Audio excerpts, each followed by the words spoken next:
Aloha, everyone, and thank you so much for tuning in to another week of Trauma Recovery University. I am your host, Athena Moberg, and with us this week, back, Yay! yay, is the incredible Bobby Parrish, and we are so excited that you are here. Who are we? We are Athena Moberg and Bobby Parrish, and we are adult survivors of childhood sexual abuse, and if that is you, the adult survivor of child abuse of any kind, you are in the right place. We show up here every week and we support the global survivor community and we do live Q&A. So the way that works is you guys send us your questions and you either email them or tweet them using the hashtag #NoMoreShame. And then we answer your questions. And every single week we have a different topic, and this week's topic is abandonment.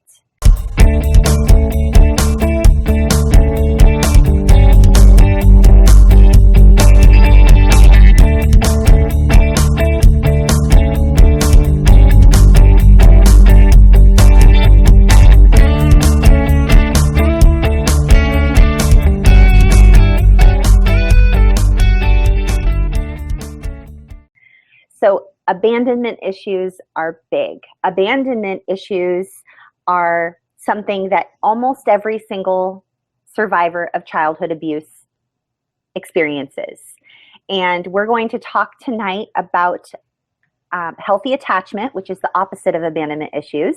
What healthy attachment is, we're going to talk about that briefly. We have another video. Harriet, if you could pop up over here, the video on attachment issues. Healthy attachment. There are a couple actually. One is with suicide and one is, pop up both of those if you could please. But we're going to briefly talk about attachment and refer you all to those videos, and then we're going to talk very in depth about abandonment and how to accomplish and achieve healthy relationships, establish and maintain, cultivate healthy relationships in adulthood, which will feed your soul and help you to not experience abandonment and suffer from abandonment as much as you have been. So we're so excited to bring you this very, very important topic, and we are so grateful that each and every one of you are here. We have many people that have already joined us here live to ask questions and receive answers on the topic of abandonment. I just want to really quick say hello to Al and Kalisha, August, Matt, Phoenix, Liz, Dominique, Dawn, Rar, it's Laura, Tammy, Simi in the house, Jody, oh my gosh, Dominique, Maggie, Christy, and I said Matt, Katie, hi Katie. And so many of you guys. Okay, there's so many of you. So many. There's more. Okay, if I left you out, I'm sorry. If this is your first time with us, welcome, welcome. And if you're listening on a podcast and you're not tuning in live, then please, we want to invite you, just complimentary, whether you're live or listening on a podcast. We want to give you complimentary access to tonight's one-page downloadable PDF resource. We give you one every single week. Every week we have one page that matches up with the weekly topic, and it's just sort of a boom, boom, boom. This is what you can do to feel better today. Not in 30 years, not in 5 years, not in a year, not after you get therapy. Today. This is how you can feel better today. And to get access to those complimentary downloadable one-page resources, specifically tonight's on the topic of abandonment, you're going to go to one of our websites, which our websites are nomoreshame.com or traumarecoveryuniversity.com, and you're going to find a tab that says downloadables, and you're going to click on that tab, be asked for your email address, and then boom, you'll receive an email that we wrote to you, the brave survivor, and you'll also get access to our downloadable resources. So if you are listening on a podcast, welcome. We are grateful that you're listening in. We want to remind you this is a video broadcast, and you can find us over on one of our websites, like I said, nomoreshameproject.com or traumarecoveryuniversity.com, or you can find us on our YouTube channel by searching for Trauma Recovery University, or our Roku TV channel by searching the guide for Trauma Recovery University. So without further ado, I am going to turn this over to Bobby Parrish, and she'll issue a trigger warning and then get us up to date on some other things that are happening in our global survivor community. And once again, thank you for spending this time with us. We are honored that you would choose to spend an hour of your time with us. So welcome, and I'll turn it over to you, Bobby. Okay. Hi, everybody. Thank you for your well wishes from last week. I had a rough week and I wasn't feeling all that well. But I feel better now and I'm back. And I'm so happy to be here with all of you tonight and back with Athena as well. So I want to give a trigger warning. So a big old capital letter trigger warning. This is a video that discusses childhood abuse, and sometimes specifically childhood sexual abuse. So please practice excellent self-care while you're watching or listening. I'm so sorry. And if you're triggered, just go ahead and shut it down or shut it off and come back to it later. With us live, you can always catch the replay on our podcast or YouTube channel.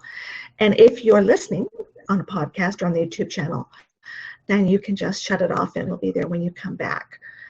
We try to present topics that are applicable to a wide range of child abuse survivors, but some of them may not be for you. And so it's okay to let those go by and catch the next one that would be helpful for you. So I want to offer some crisis numbers and contacts for you if you're having a really hard time, you need some urgent support, or you need some connections in the community for therapists or support groups. If you're here in the United States, you can reach out to RAINN. That's RAINN. It's the Rape, Abuse, Incest National Network. And you can reach them at 1-800-656-HOPE, HOPE. And they also have a crisis chat feature on their website, and that's at RAINN, RAINN.org. Is it .org or .com, Athena? It's rain.org. There we go. I tested out their 24/7 crisis chat feature last week myself from a tablet. And there's a disconnect issue where if you're on a tablet for some reason, you get kicked out after you've waited 25 minutes in line. I did it 3 times. It was really frustrating. I did it while I was doing other things, but just wow. If you guys can, I want to encourage you to do it from a PC, desktop, or laptop if possible, because they're having some issues with their app on tablet that causes you to get kicked out of the queue for some reason. It was super triggering and frustrating. So sorry to interrupt. Yes. Bobby. No, that's okay. I'm glad you said something. It's important for our peeps to know that trying to connect on a tablet might leave them feeling more triggered than helped. So yes, specifically try and do that on your PC or your laptop. If you're in the UK, you can reach out to the Samaritans, which is an incredible organization that provides an enormous amount of supports in a variety of different ways. You can reach them by phone at 116-123. You can text them at 0775-909090, or you can email them at jo@samaritans.org. If you're in Australia, your hotline number is 131114. That one I do have to look at still to be able to, I don't know that one by heart yet. We also want to cordially invite you to the Trauma Recovery University. Wow, so sorry. Trauma Recovery University Live Conference in November in Orlando. And you can find out all about it. See the agenda of the incredible presentations we put together, keynote speakers, workshops, seminars, art therapy, EFT, just amazing presentations. And you can go to the website at traumarecoveryuniversitylive.com. And we also want to let people know that we're having a lot of requests for scholarships. So if you could possibly donate some money to cover a scholarship, we would appreciate that. We have run out of donated funds to cover all the different scholarship requests that we're getting. And we want to make the conference accessible to as many people as possible. So if you would like to cover a scholarship in whole or in part, just go to the website, traumarecoveryuniversitylive.com, and you'll see a button that says donate. And that will allow you to donate to us so we can give out some more scholarships. And if you would like a scholarship, we encourage you to contact us at info@traumarecoveryuniversity.com and let us know why you would like a scholarship. And that's all I have for now. Again, as Athena said, tonight we're talking about abandonment, and it's a widespread issue. It isn't something that is specific to childhood abuse, but for those of us who endured childhood abuse, it's pretty common.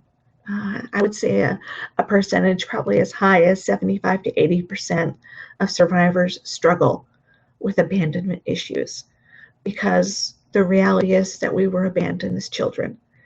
And keep in mind that abandoned as a child doesn't just mean our primary caregiver went away or left us, because children are dependent on adults, not just physically, but emotionally as well, and cognitively. There are so many ways that a child is dependent upon their primary caregivers to take care of them.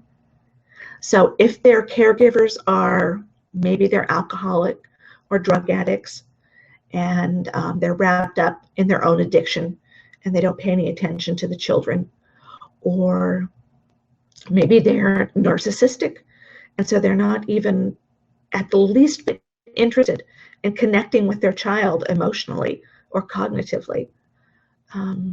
For whatever reason, some parents abandon their children emotionally, or they abandon their children relationally, meaning they're not interested in having a relationship with the child. Okay, they'll put a roof over their head and food on the table, but that's about as much as they're going to do. And then, of course, there are those of us who are abandoned physically by a parent. And all of those can come together. And this morning in chat, we have 3 different Twitter chats every week. I think I mentioned that a bit earlier. And we had our first one this morning at 10 a.m. Pacific time, 2 o'clock in the UK. And we talked about abandonment. And people were saying, well, you know, I've been abandoned more than once. I had more than one person abandon me as a child. And unfortunately, that happens. Just like as we talk about, you know, if you have endured child sexual abuse, that rarely occurs within an environment where there's not some other kind of abuse occurring. Abuse tends to co-occur. So there's not just sexual abuse, but there's emotional abuse and verbal abuse. For children who are abandoned, rarely are we abandoned by just one person. And for those of us who end up going into the foster care system or the child protection system because of what happened within our family of origin, there can be many, many, many abandonments. For those who are trafficked, many, many, many abandonments, to the point that we just may decide we're never going to try to attach to anyone ever again. So we're going to talk about that tonight. If you are not on the Twitter stream right now, if you're watching us live and you're not on the Twitter stream, please jump on. You can go over to Twitter and search for the hashtag #NoMoreShame, and you'll see all of us there tweeting, and share your questions. Let us know, what do you want to know about this? You know, what do you want to know about abandonment? After we've answered a few questions, we'll go over and present the 1 page, which, as Athena said, is just a 1-page summary of the topic and some suggestions for how you can help yourself right now if you struggle with abandonment issues. And but for now, just get on the Twitter stream, let us know how you are, and let us know what questions you might have. So, Athena, do we have anybody asking questions yet? I have to admit that I simply was still responding to everyone and saying hello. So I'm going to look right now if there are any more. I know what I was going to say. I was just responding to Al from earlier. that I Okay. mentioned off the air. So, you guys, Al has asked us a question, and he says earlier in chat this morning, hashtag CSAQT, 10 a.m. Pacific, 1 p.m. Eastern, 6 p.m. GMT for all of our UK peeps. Bobby mentioned secure attachment. What can we do to promote secure attachments? And we're gonna briefly cover that. I'll give my really brief answer, and I'll turn this over to you, Bobby, and then I'll look for more questions. So, Okay. Secure attachments, Al, and for all of our other awesome survivors here, those are formed in childhood. So when we are born, right out of the womb, we form attachment with our primary caregiver, whoever it is that is holding us, who is nurturing us, who is feeding us. And then as we age, day by day, week by week, month by month, whoever is looking at us and mirroring us, looking at us and smiling and mimicking our facial expressions, caring for us, changing our dirty diapers, giving us food, comforting us, holding us. That is when secure attachment is formed early on. And if it is not formed early on, when we are little, infantile, very early on in life, then secure attachment does not exist. And I'm going to hand this over to Bobby to go into some a little bit more detail on how we're going to discuss in depth on our one page tonight on how to form healthy, how to remedy abandonment issues that are caused by unhealthy attachment. But I would love for Bobby to just really chime in and give her wisdom on attachment and how we can sort of cope as adults who, as abused children, adults who were abused children, we are walking around in this world without secure attachments and therefore sort of flailing oftentimes when it comes to relationships. So, Bobby, you are the wise woman. Why don't you go ahead and share your wisdom with us on this topic? You bet. You know, and I have come to realize lately as I read through more and more of the research, how important it is for survivors to have healthy connection in their adult life. Trauma is a relational. Abuse is a relational trauma. There we go. I knew I would get it right. Abuse is a relational trauma. That means it occurs within relationship. And so in order to completely heal it, we have to be involved in a healthy relationship, whether that's with a therapist, a partner, a support group, a sponsor. There has to be a healthy relationship where we can heal some of the damage that was done when we were children. So we're going to talk during the one page about how important it is that you have those healthy relationships in order to heal your abandonment issues. Attachment is something that, unfortunately, is kind of a one-shot deal. Attachment occurs when you're very, very young. And secure attachment happens when that attachment is healthy. There are times when, if a child is very young, that they can, maybe they're adopted, and when they're very young, attachment can still take place, but it's very hard. I had a client one time adopt a little boy from, I believe it was Korea, and he was 4 or 5 months old when she adopted him, and she wore him in a front pack. Literally every moment he was awake, she wore him. And for the first about month, he just screamed. And gradually, over the process of time, of hearing her voice, of being next to her body, he had attachment with her. But having a secure attachment in adulthood is almost impossible. Now, that doesn't mean we can't have healthy relationships. And like I said before, because abuse is a relational trauma, we need to have healthy relationships as an adult to heal all of the damage that was done. Can we do some of it on our own? Absolutely. I'm not saying that you have to have a relationship with someone in order to heal. No, you can do a whole bunch of it on your own. But there is some of it that doesn't get healed unless you have a healthy one-to-one relationship with someone who can model and show you, how do I get healthy? This is what a healthy relationship looks like. So that you can go out in the world and say, okay, all right, good. Now I know what a healthy relationship looks like. I know what healthy communication looks like. I know what to look for. So I'm not abandoned anymore.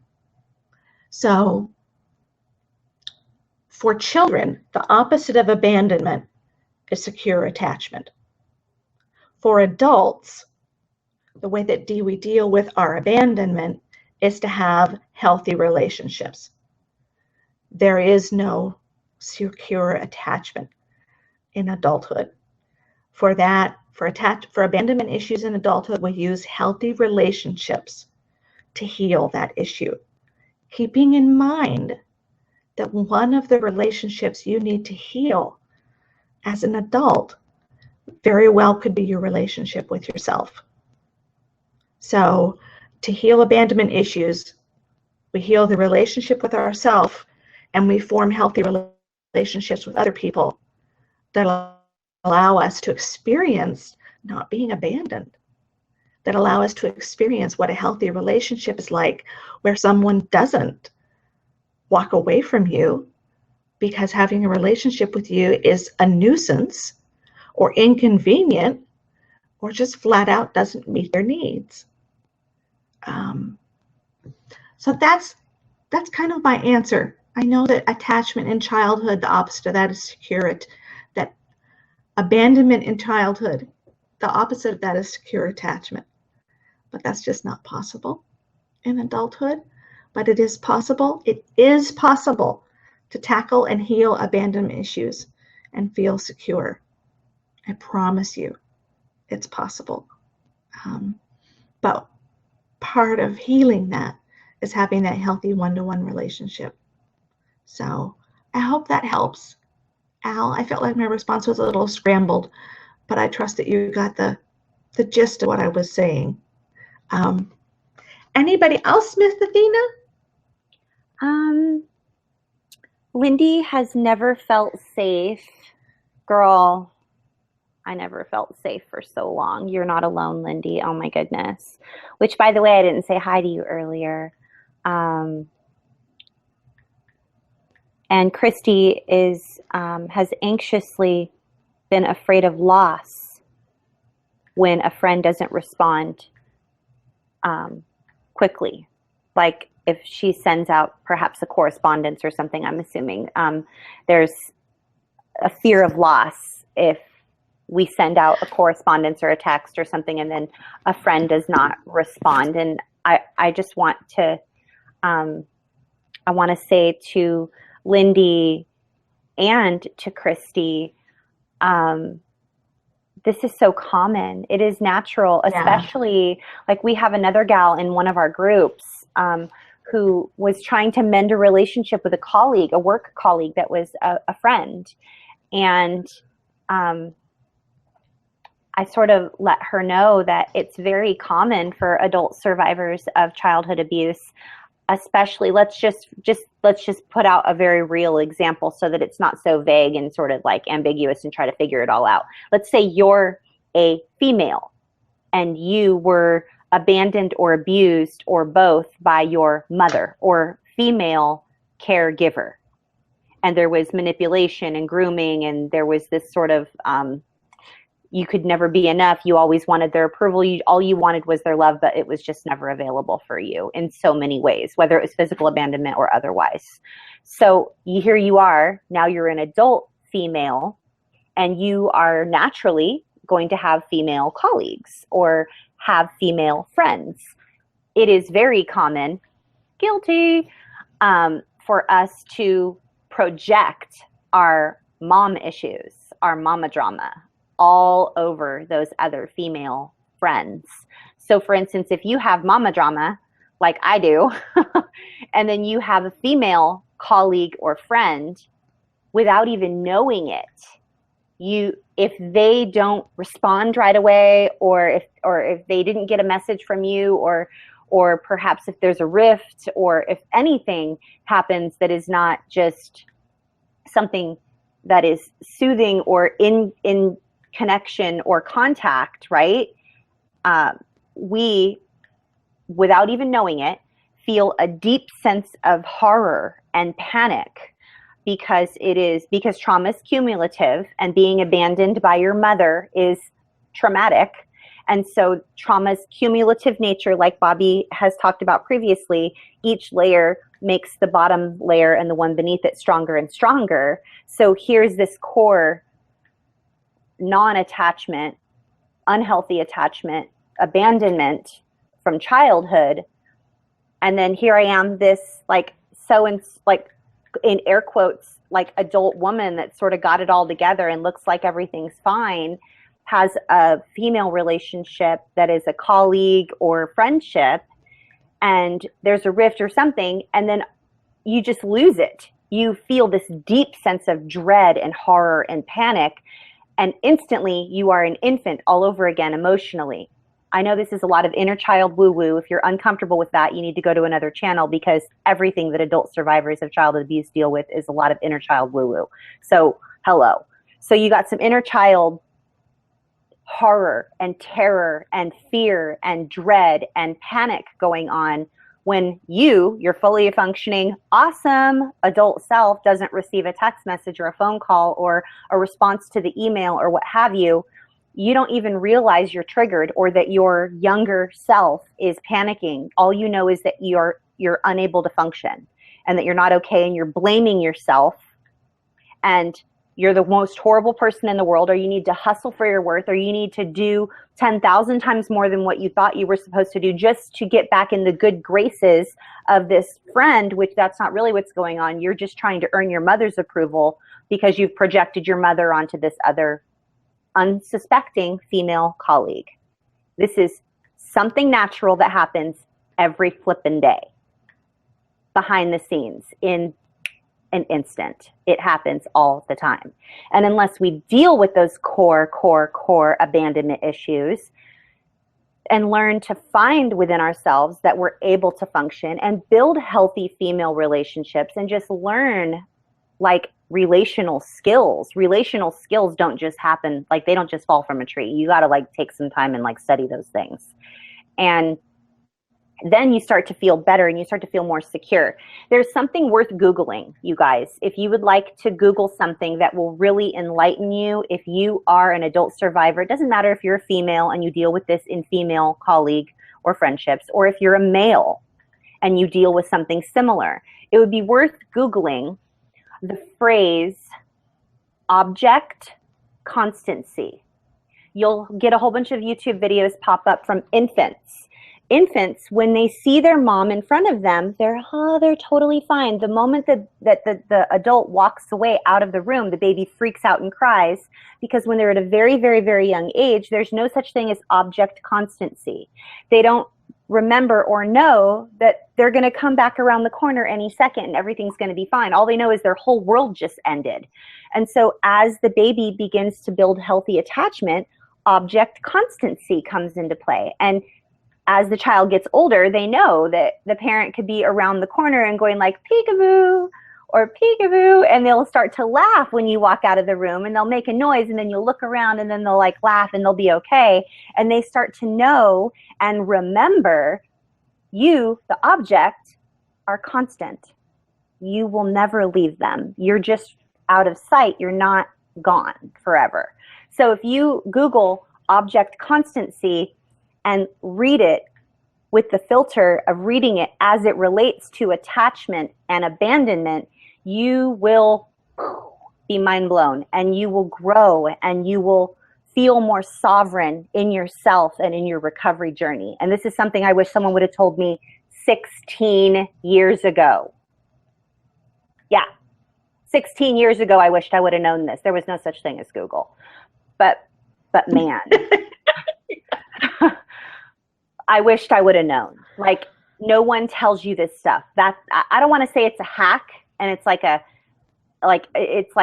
fast forward. It's a a really cool thing that you can sort of skip over all your recovery, but it is insight. Bobby, do you have any comments on that? I would love to hear your wisdom. Yeah, object constancy. It's interesting when when a baby's very little, there won't usually be separation anxiety because the child hasn't attached to anyone. But once they start to be able to do that object constancy and they know who mom is and they know that mom is not there in front of them, that's when you'll start to see separation anxiety because they know who mom is and they don't want to be, apart from mom or dad because they've attached. So it is really interesting. And those videos that Athena talked about, they are fascinating to watch. Perhaps more fascinating to those of us who have a love for psychology, but they are very fascinating to watch. Dominique has asked if enmeshment has anything to do with abandonment. And I was letting her know. So, okay, let me do there are 3 kinds of relationships, okay? There are relationships where the 2 people, even though they're quote unquote in a relationship, they truly have very little connection with each other. Sometimes this could be the married couple that has drifted so far apart in their relationship that they're like roommates.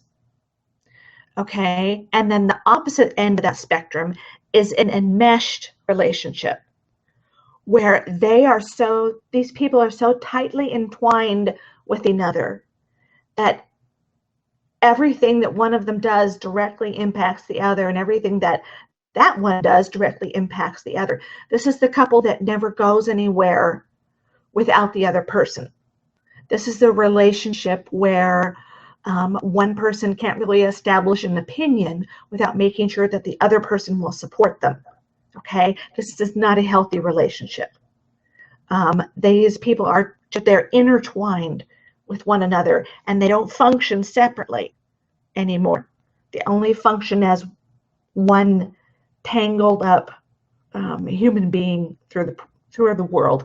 And then there's your healthy relationship, where each person has their own healthy sense of self, and they do also have a healthy relationship.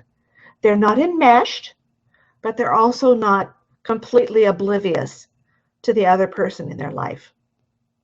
So oftentimes you will see adults who were abandoned as children enter into enmeshed relationships because they're so wounded and they have such a need to soothe that abandonment wound that they will find another person who has abandonment issues, and they will enmesh. The 2 of them will enmesh together, and they will initially it might feel quite soothing.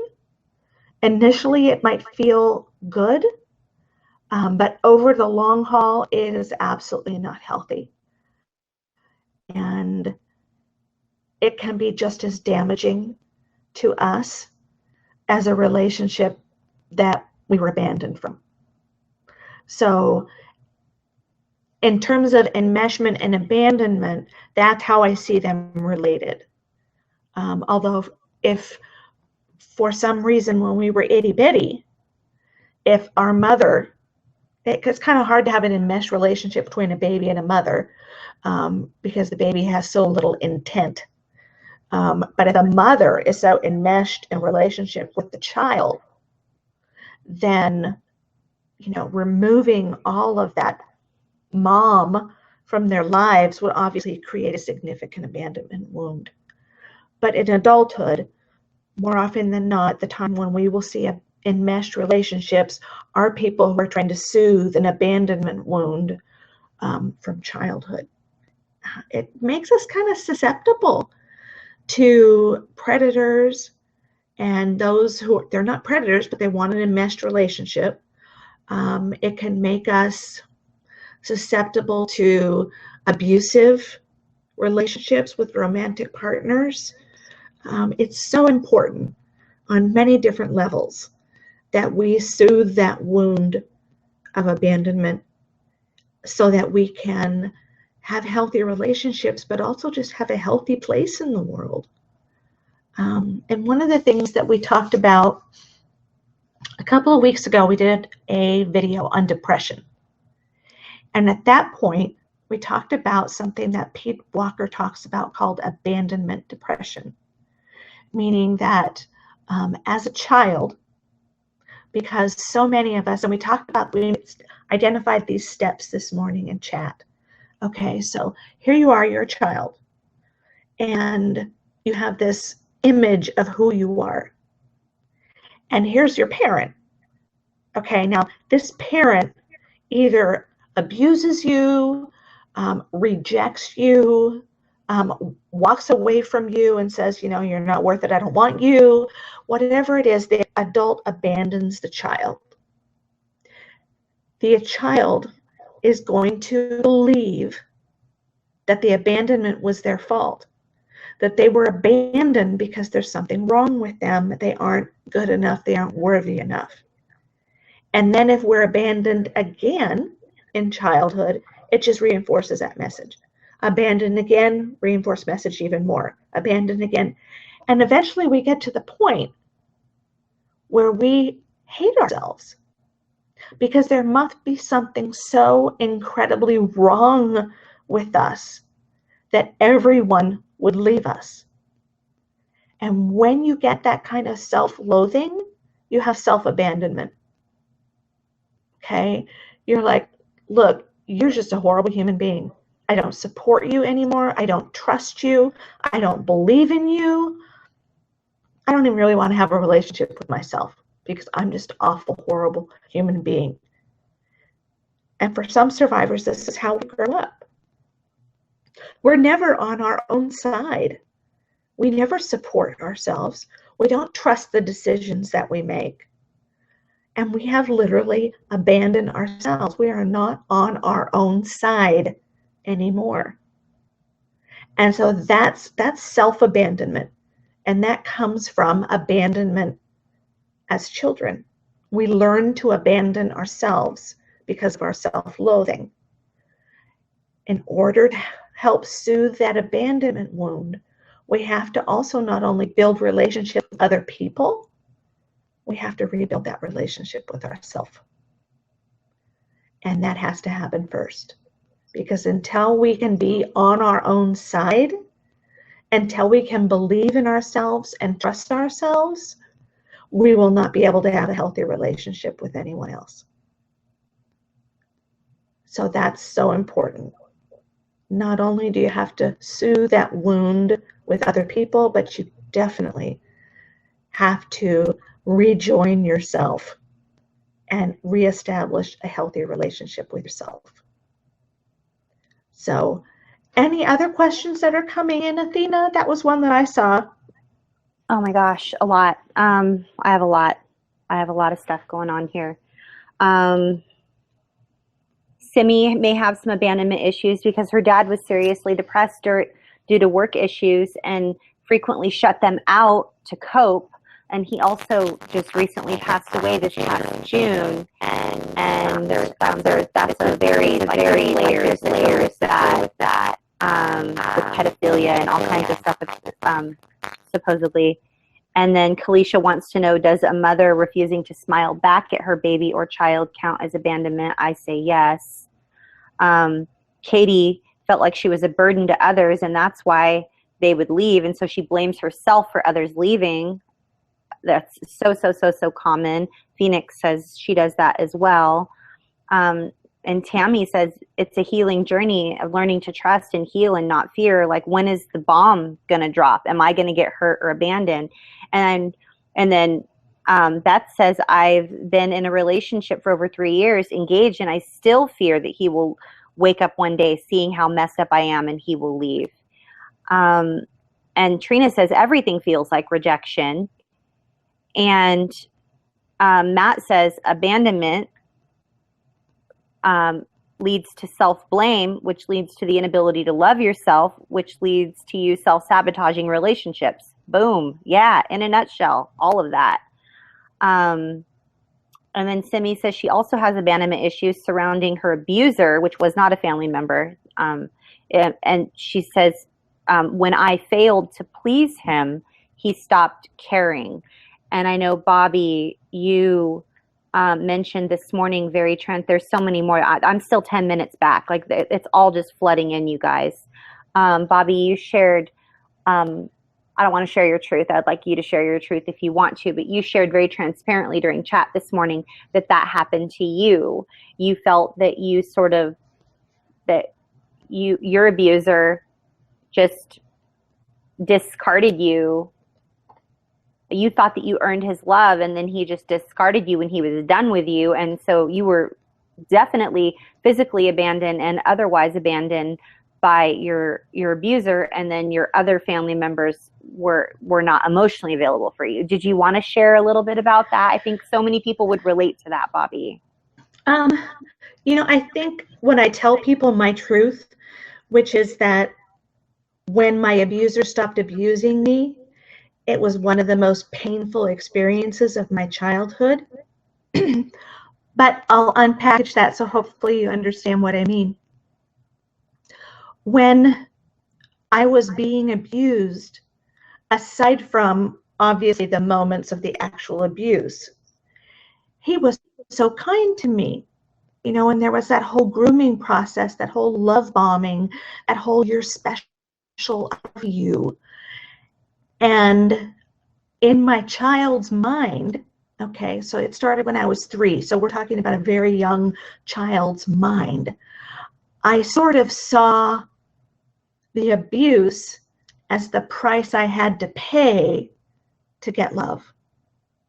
Okay, so I had to endure the abuse to get the love, but oh my goodness, I wanted to be loved so badly that I endured.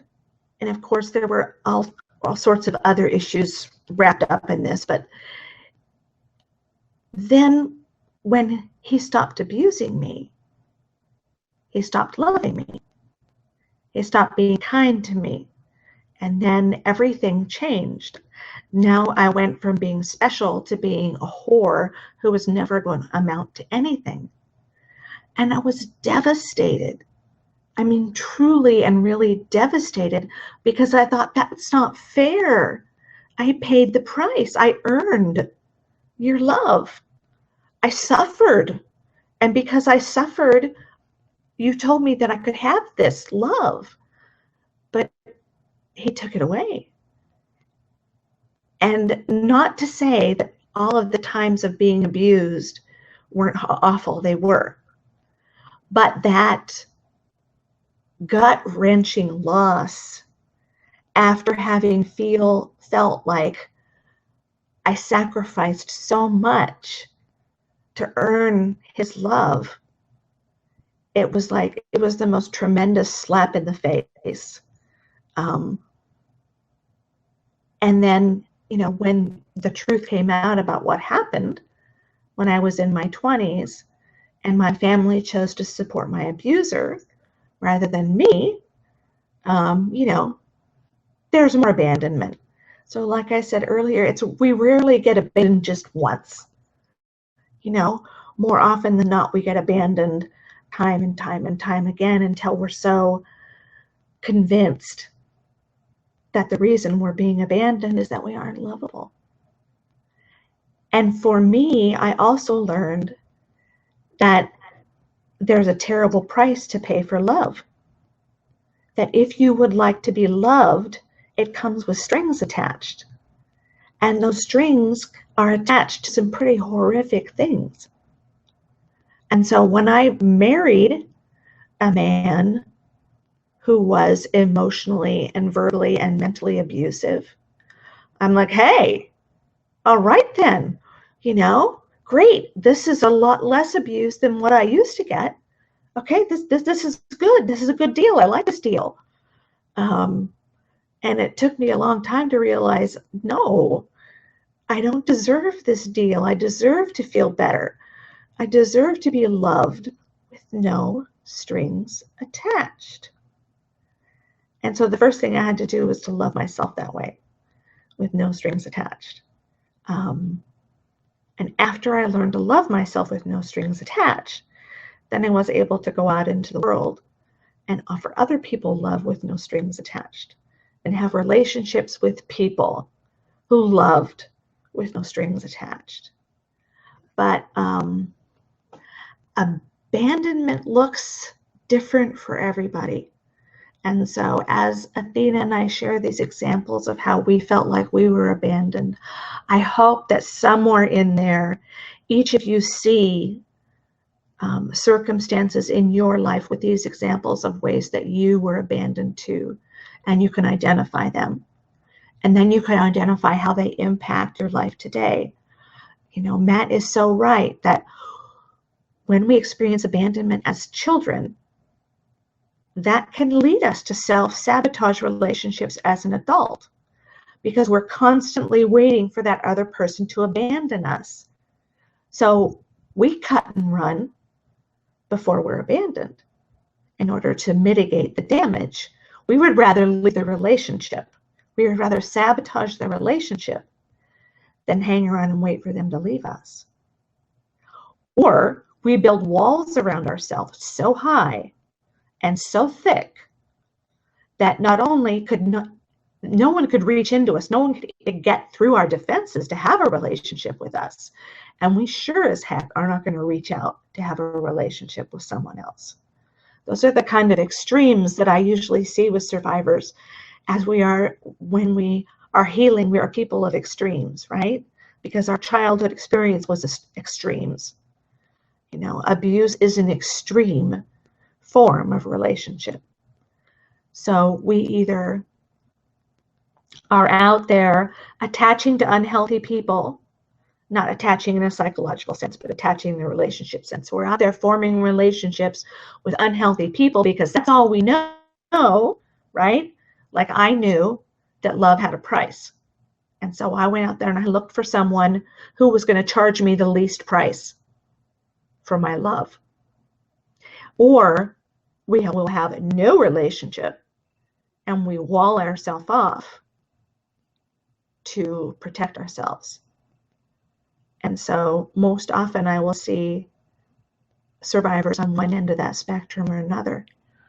But as with all things, the goal is to get to the middle point where we have healthy boundaries and we know what predators look like. We know what unsafe people look like. But at the same time, we also know what a healthy relationship looks like. And we seek out those where there is no love with a price attached to it. So what else do we have, Athena? You have a lot. Bye, Katie. We love you. You have a lot of people that have just resonated deeply with what you shared, and I'm so grateful, Bobby, that you were so brave to share everything that you shared so transparently. And I'll take this over for just a second while you go and respond to people, because you have so many people that just needed to hear what you said. So you guys, if you're watching this on a replay, please leave some comments below and let us know if any of this has resonated with you. I'm going to share really briefly. Bobby just shared some styles of abandonment issues and just the things from childhood, etc., and how that sort of manifests itself in adulthood. And I want to share with you really quick. Bobby was just mentioning survivors are usually on one end of the spectrum or the other. I was actually known for something, and this is not something I'm proud of, but anybody that knew me, this is probably about 10 or 15 years ago, anybody that knew me knew that if they were to date me or get into a relationship with me, that was a romantic relationship, they knew that, how do I say this without sounding so horrible? Like, I was a horrible person, let's just say it. They knew that I would so perfectly and surgically slice and detach from the relationship. The detachment was so cut so surgically sharp and perfect, and it was like no one even knew what happened. It was so, I had sabotage down to an art. And it was to the point where if someone were to say to a person that I had dated, whatever happened? Did you guys like break up? Or and they would just go, I don't know. I guess, I think. It was just, I had literally gotten sabotage, relationship sabotage, down to such a fine art that no one even knew what happened. It was so, it wasn't like ugly breakup, blood everywhere, everybody's just like crying and there's like yelling or whatever. There was just nothing.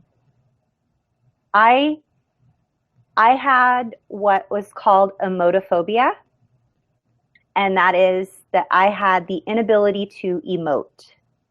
I could not feel emotions. I was dissociated completely from my body, from my mind, from my emotions. I would be cruising along and I was enjoying being in a dating relationship with someone, and something would happen where they would start to get just a little bit close to me and poof, nothing. Everything was over with. No drama, no whatever, no drama, just gone. Where's Athena? I don't know. I have no clue. And that is what Bobby described a few moments ago as we build these walls up so that no one can come in. Only it was almost like I wanted to let people in. I wanted to date for the wrong reasons, is what I think it was. I later found out, just through a lot of self-reflection and deep work, that I was dating because I had resolved in my mind that my son deserved what I never had. And that was two loving parents in a home under a roof. And so I was determined to find someone that was healthy so that someday, hopefully sooner than later, my son could experience healthy mom, healthy stepdad. Good morning. Good morning. Would you like some coffee? Yes, I would. Let's go ride bikes. Jordan, let's go ride bikes. Like I needed the fairy tale. And since everyone in the whole world knows there is no such thing as a fairy tale because life is messy, I would just, the moment anyone would get close to me or things would start to become real, like it wasn't going to be the fairy tale, poof, gone, nothing. No emotion, no grieving, no remorse. Like, I broke some hearts, peeps. Like, I sabotaged relationships badly. And if I couldn't just disappear without them trying to like stalk me and like what happened? I'm sorry, and like chasing after me, I would do something that I knew would be unforgivable in their opinion. And then I knew that they would be so upset that they wouldn't want me back, and so it would be fine. So I sabotaged. And this is, like I said, 10 or 15 years ago, so it's not something that I've done recently, obviously. But that was my defense mechanism. I could not feel anything. I had determined, I had made some sort of a vow with myself, my younger self, that I would never feel that much pain ever again. And so I just walled myself off. I lived my life. I was the mom that was in the PTA, and I was in the class, and I would hang out with the kids, and I would help them do the artwork, and I would drive the SUV and have all the kids in the back, and I was at every practice. I was at every game. I worked 50 hours a week. I made sure that we had sleepovers. I made sure my son went over to other people's house and did sleepovers. I made sure that everything was like, okay, check, check, check, check, check. Sleepovers, check. Healthy food in the fridge, check.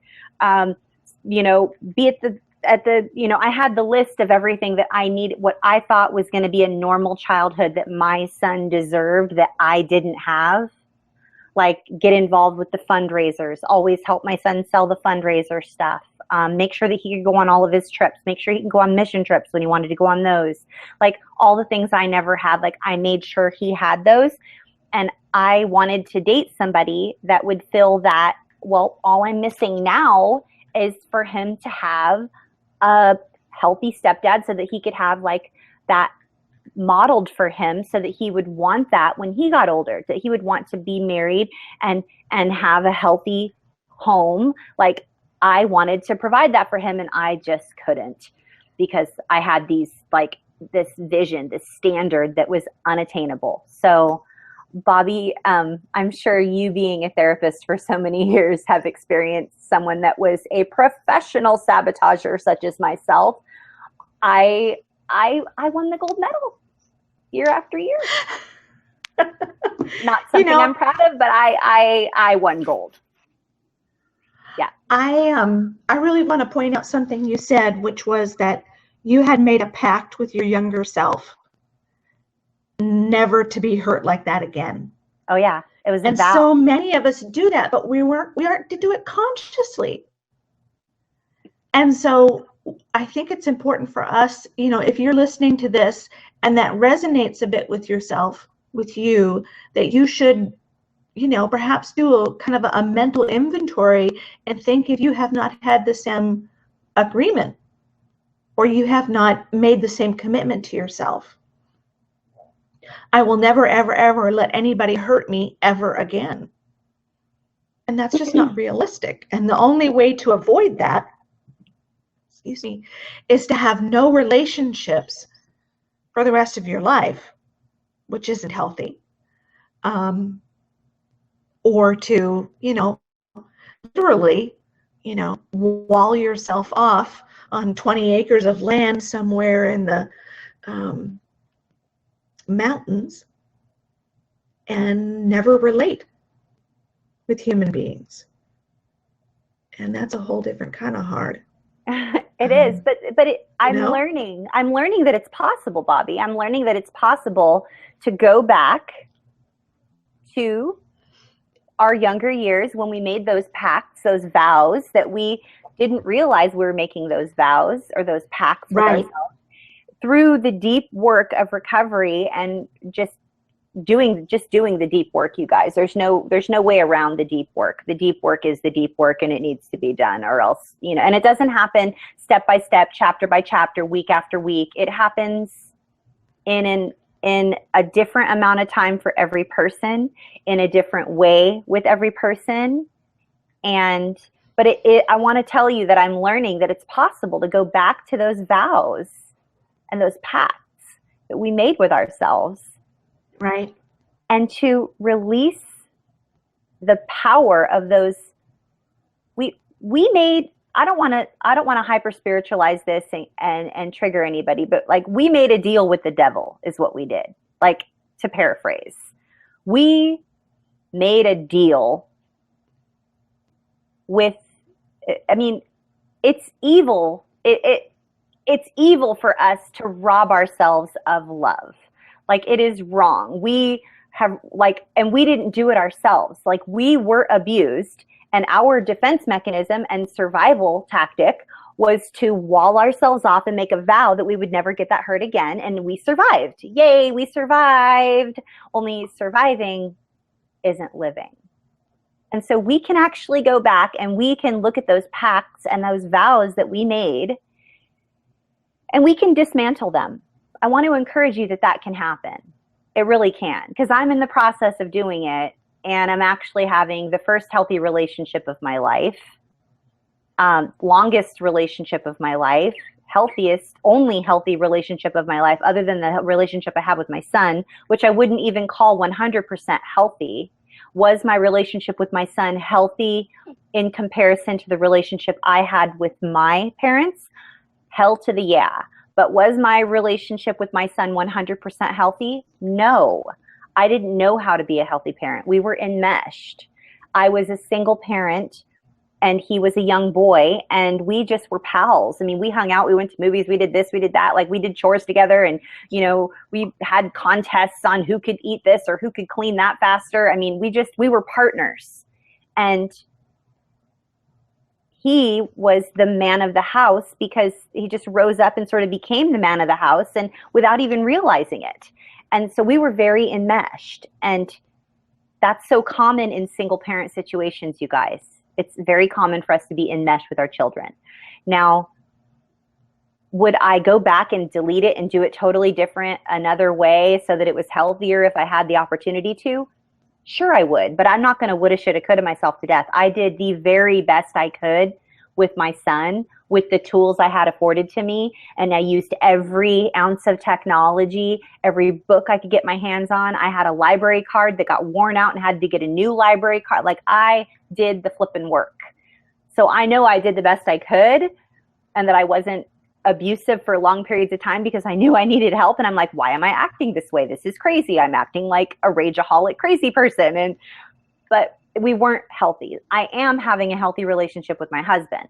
Our relationship is very healthy. We communicate in a healthy way, and I'm releasing myself from those vows and the pacts that I made with my younger self, that we would never be hurt or abandoned or devastated or crushed ever again. And it's really painful, and it's really uncomfortable to like feel. It was so much easier when I just didn't have to feel things. I would just go, and we're done. And we're done. No feeling, no pain, no nothing. We're just done. Like, that was so much easier. But I'm committed to my husband, and I'm committed to making my marriage work. And Bobby is in a similar situation where she's in a healthy relationship and she's committed.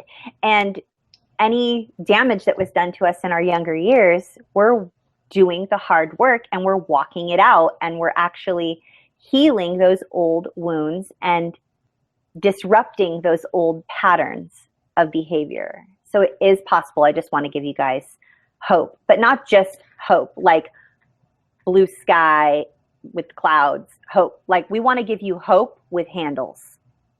And that's I love that. Thank you. We're going to give you some hope with handles. And we will do that in the form of a one-page. It is our one-page downloadable resource. And we do, like I said earlier, we do one of these every single week. And if you are watching a replay and you go back to any of our other videos and you're like, goodness, I don't want to listen to all the talking ahead of time, I just want to look at all these one pages, then there's down in the bottom of this video, in the description section, right before you get to the comments, you will see a small paragraph that says, if you're watching this on a replay and you don't want to listen to us talk, you can click this number and it will fast forward right before the one-page content. And we have that on every single video as a convenience for you because so many of you requested it. So what do you think, Bobby? Does that sound good to do the one page? Sounds good. Let's do it. Awesome. Okay. All right. Abandonment issues. So most survivors of childhood abuse, especially if our abuser was a family member or our family was dysfunctional and chaotic, experience some types of abandonment. Perhaps one or more of our primary abusers or parents physically left us. Perhaps you were taken from your parents and bounced through the foster care system. Perhaps when we tried to report our abuse, our family ostracized us and ejected us from our family system. Or maybe our parents were present, but so absorbed in their own dysfunction that we were abandoned emotionally. In one way or another, either tangibly or intangibly, most survivors are abandoned in their childhood. Humans have a deep need for order. To obtain order, we seek to solve any puzzles we encounter, anything which feels out of order. When children are abandoned without a logical explanation from their caregivers, for example, mom has to go overseas to fight in a war, or dad didn't want to leave, he has to move for his job, the child will make up an explanation in order to solve the puzzle. The conclusion most of us devise is that we deserved to be abandoned because we weren't good enough. This further deflates our self-worth, which already took a huge hit from the abuse, and many of us slip down into a life filled with shame and self-loathing. Self-loathing often leads to our abandoning ourselves. And I want to emphasize this is so important because I rarely see this talked about in papers about trauma or education about trauma. Very few people talk about how we abandon ourselves. And rejoining ourselves, learning how to support and love ourselves is, in my opinion, absolutely positively critical to recovery. When we hate ourselves, we abandon ourselves emotionally. We turn against ourselves, often engaging in behavior which is self-destructive. As a result, sometimes we only have relationships with dysfunctional people because we don't care if they abandon us. We can also build a very high, very strong wall around ourselves, thinking that this wall we build will protect us from anyone either getting close enough to hurt us or abandon us ever again. We may withdraw from any kind of social interaction altogether, other than ones that might be absolutely necessary. Or we will sabotage every relationship we get into before it has time to develop because the thought of being abandoned is so unbearably painful. Control over our relationships may become critical to us. And controlling our relationships is an illusion, since we can only control our own selves.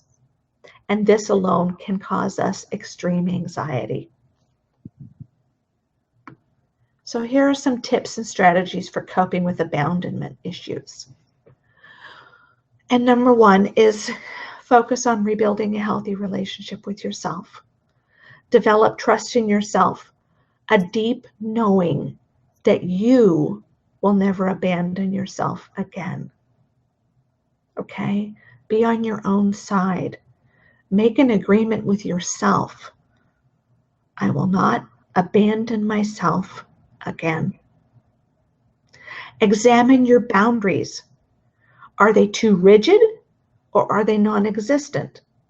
Work on building healthy boundaries. Those of us, Trina commented on the Twitter stream, I'm a wall kind of person. Yeah, I get that. So some of us have built huge, thick walls.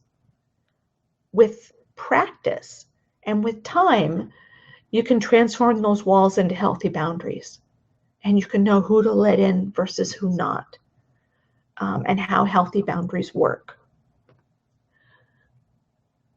Learn the signs of unsafe people so you can avoid relationships with them and minimize your risk of being abandoned emotionally or physically. Learn healthy relationship skills so you are confident that you can build a relationship with minimal risk of abandonment. And one of the things that's just so essential for us in relationships is learning how to communicate and how to communicate well. It's perfectly okay to say to someone that you're in a relationship with, and I mean a friend, a partner, runs the gamut. If you are feeling like you're afraid they're going to leave you, It's okay to say, you know what, I'm feeling really anxious right now. I'm feeling anxious that you're going to leave me or abandon me. And give them a chance to let you know that that's not what's going on. Because if left to our own devices, especially when we haven't done a lot of healing work, in our minds, we play out the worst case scenario and we catastrophize. And so, you know, when we send that text message and that person doesn't respond within 5 minutes, you know, our minds are already on the, they hate me, I'm never going to hear from them again, down that road running. But healing those abandonment issues will help that. Separate your past from your present. Know that what happened to you as a child does not determine the quality of your life today. Being abandoned as a child does not mean that you will always be abandoned as an adult. I feel like adding a caution in here, because what happened to us as a child does influence our life today. It does impact, but it doesn't mean that what happened as a child has to happen now. Develop a safe support system where you can practice these skills and become adept at them. A healthy relationship is very healing. And this goes back to what I said earlier in the video, that abuse is a relational trauma. Therefore, for full healing, we must be engaged in healthy relationships to fully heal the damage from our childhood. Ask us about getting plugged into a free online safe support group for survivors. And that's it. How is the Twitter stream going, Athena?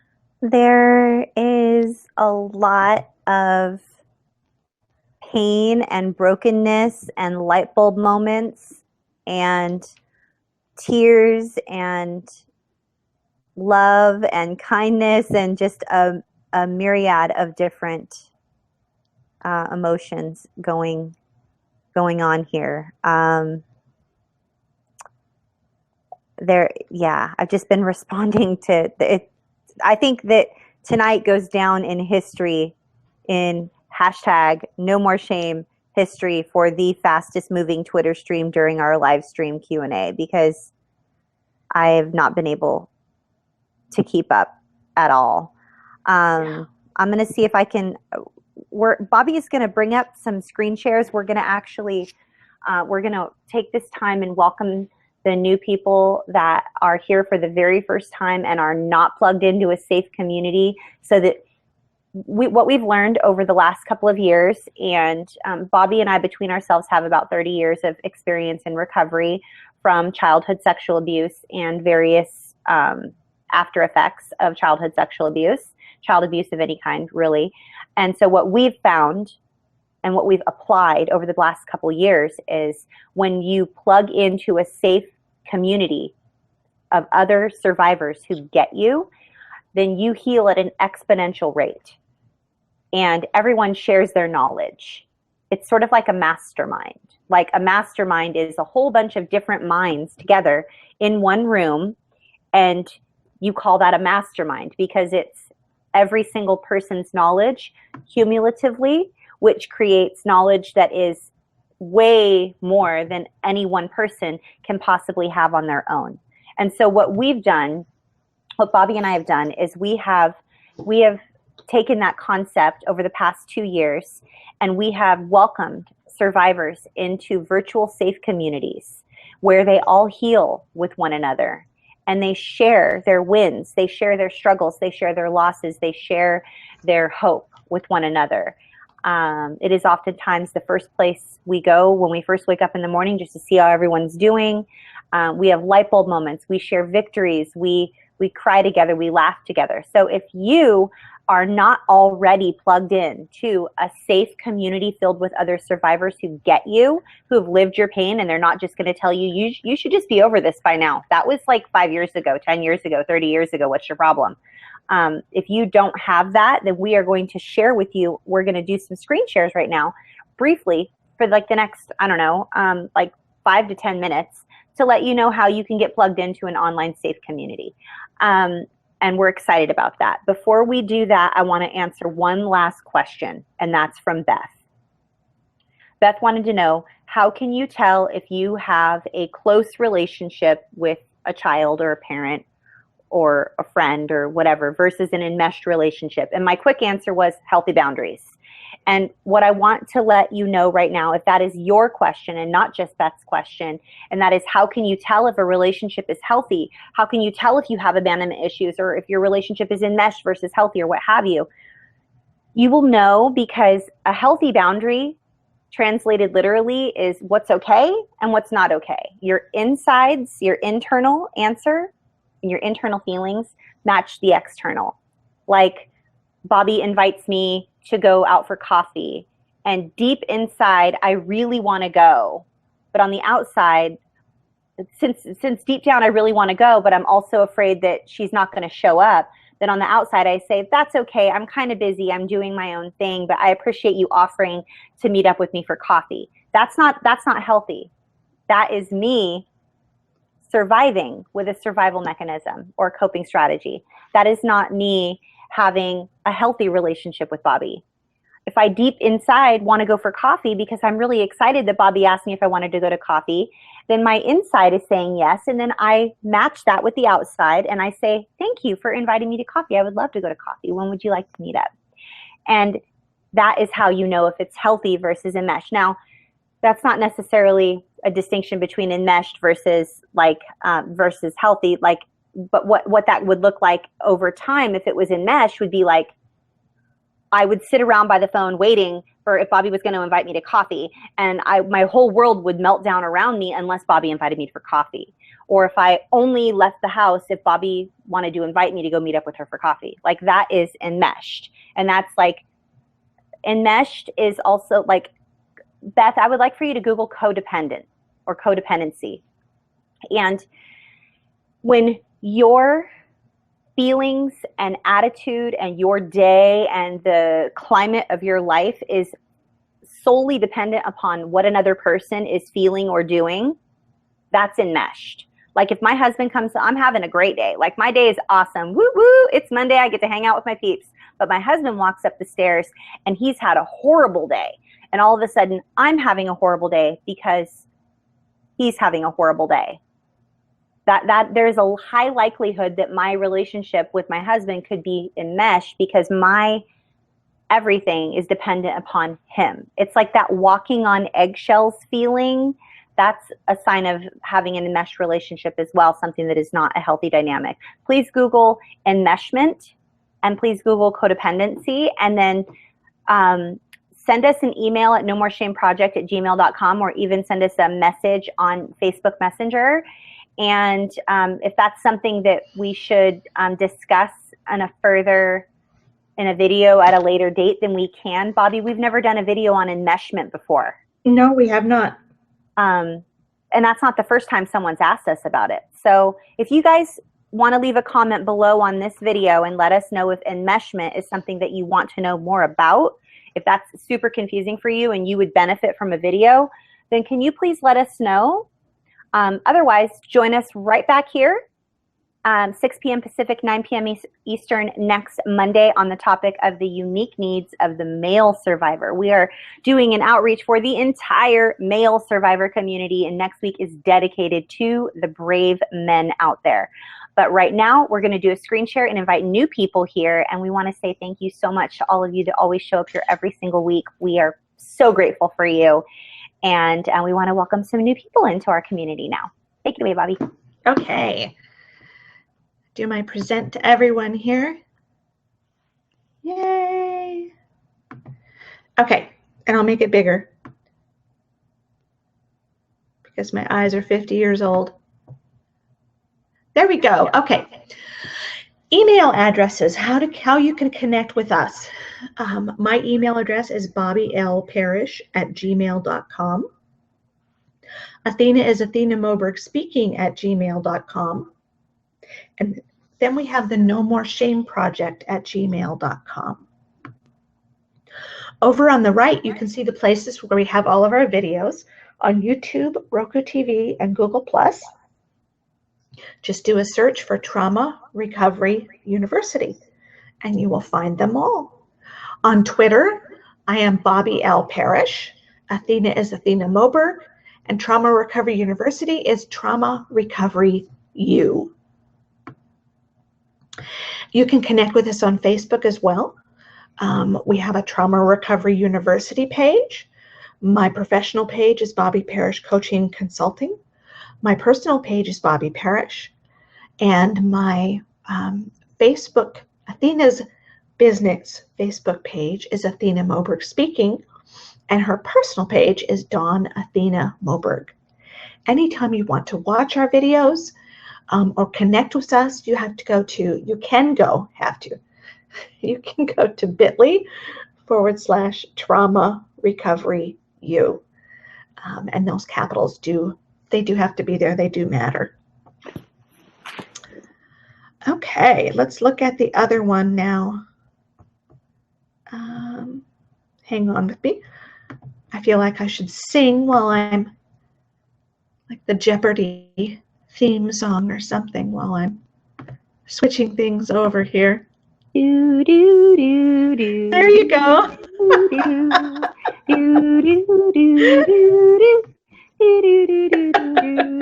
do. Oh, there we go.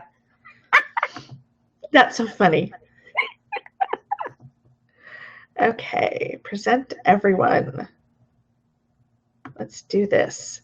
Okay, here are the ways that you can connect with our safe community. They're all free. They will always all be free.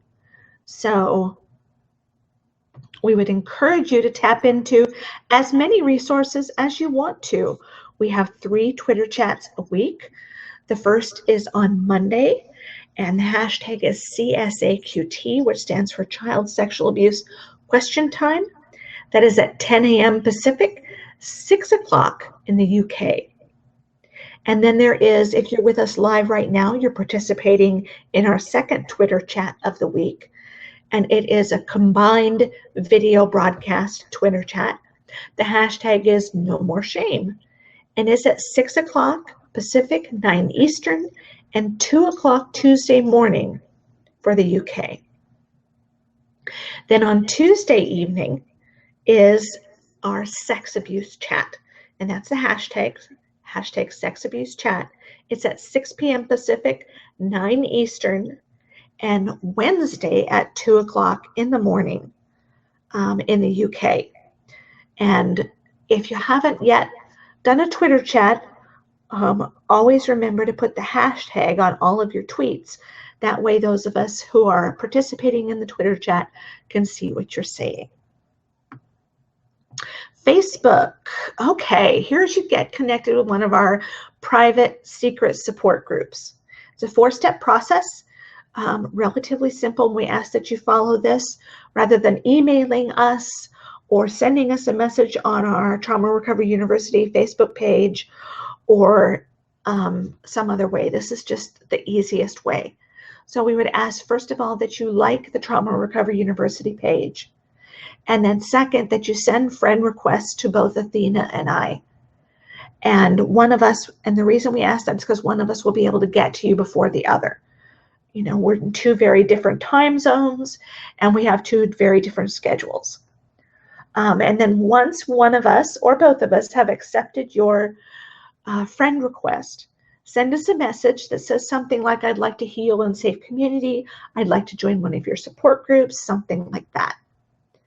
And then we may ask you some questions about you, about your trauma history, because if we don't know you from Twitter or Facebook or a live event, then chances are high that we don't know whether or not you're safe. And so we need to take some time to figure out if you're a safe person and not a predator in disguise. The safety of our community members in our support groups is absolutely the primary concern that we have. And so we ask that you have some patience with us if we ask you questions. And then we will accept you and welcome you into one of our groups and post an introduction so that all of the group members know who you are and that you have joined the group. And that's it. We are done.